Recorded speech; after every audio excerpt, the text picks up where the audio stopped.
Хувь хүний хөгжлийн асуудлын талаар ярих үед сахилга батын талаар дурдахгүй байж болдоггүй. Учир нь хувь хүний хөгжилд нөлөөлдөг хамгийн гол хүчин зүйлүүдийн нэг нь сахилга бат өөрөө байдаг. За сахилга бат гэхээр хүмүүс ихэвчлэн хатуудыг горимтой холбож ойлгодог. Гэтэл бодит байдал дээр сахилга бат гэдэг нь хувь хүний сэтгэл хөдлөлийг хянах чадварын тухай асуудал байдаг. Сахилга баттай хүн жишээлбэл одоо дур зургаараа авирлах явдлыг хянаж чаддаг. Дур зургаараа авирлах нь бол одоо юу гэдэг ихэвчлэн бүтлгүүтэл золгүй явдал хүргэж байдаг. Тэгэхээр сахилга баттай байна гэдэг нь дур зургаараа авирлах явдлыг хязгаарлаж чадна л гэсэн асуудал. Энэ сахилга батын нэг шинж байна. Нөгөө нэг шинж нь юу байдаг вэ гэхээр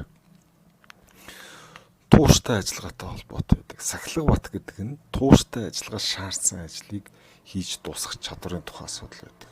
Өөрөөр хэлбэл ажлыг хийж дуусгах чадварыг хэлээд байна. Ямар нэгэн ажил үүргийг амжилттай хийж одоо ур чадвартай хийж чаддаг болно гэх нь бол тэр хүнээс ажлыг хийж дуусгах чадвар одоо сэтгэлийн хат шаардна тийм. Тэгэхээр энэ чадварыг хөгжүүлэхэд сахилга бат чухал үүрэгтэй байдаг. Яагаад гэвэл тодорхой сахилга батыг бол тодорхой үр дүн гаргахад нөлөөлж байгаа алхмуудыг хийж дуусгахад нөлөөлөх гол хүчин зүйл гэж тодорхойлоод байна. Тэгэхээр энэ хоёр дахь шинж нь бол одоо байгууллагын чадвартлагаар авч явахад хамгийн гол нөлөөтэй байдаг. Ер нь байгууллагыг чадварлагаар авч явна гэдэг нь бол эцсийн дүндээ хамт олонны зан үйлийн өөрчлөлтийг шаарддаг тийм.